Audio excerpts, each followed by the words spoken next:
यस श्री सिंहदेवी माध्यमिक विद्यालयले सञ्चालनमा ल्याएको मिसन एमएससी अर्थात् स्मृति स्तम्भ तथा मञ्च निर्माण कार्यका लागि हालसम्म लालीगुराँस नगरपालिका पूर्व विद्यार्थी तथा अभिभावक, विद्यार्थी, शिक्षक तथा कर्मचारी, शिक्षाप्रेमी, राजनीतिकर्मी, समाजसेवी, बुद्धिजीवी लगायत सबैले सरसल्लाह, साथ सहयोग, आर्थिक सहयोग गर्दै आइरहनु भएको छ। हालसम्म सहयोग गर्नुहुने सबैलाई धन्यवाद दिन चाहन्छौँ।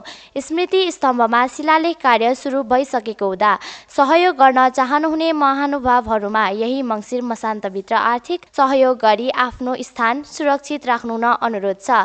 शिलालेखमा हालसम्म विद्यालयलाई रु 5,000 भन्दा माथि सहयोग गर्नुहुने महानुभावहरूको नामावली राखिनेछ। साथै यस कार्यको सफलताको शुभकामना सहित लालीगुराँस नगरपालिका वडा नम्बर 7 बस्नुहुने व्यवसायी तथा समाजसेवी अर्जुन श्रेष्ठले नगद रु 2,505 आर्थिक सहयोग गर्नुभएकोमा हार्दिक धन्यवाद व्यक्त गर्न चाहन्छौँ। यस कार्यलाई सम्पन्न गर्न विद्यालयलाई अझै पनि रकमको अपुग भएको हुँदा यहाँहरूको सहयोगको अपेक्षामा छौँ। धन्यवाद।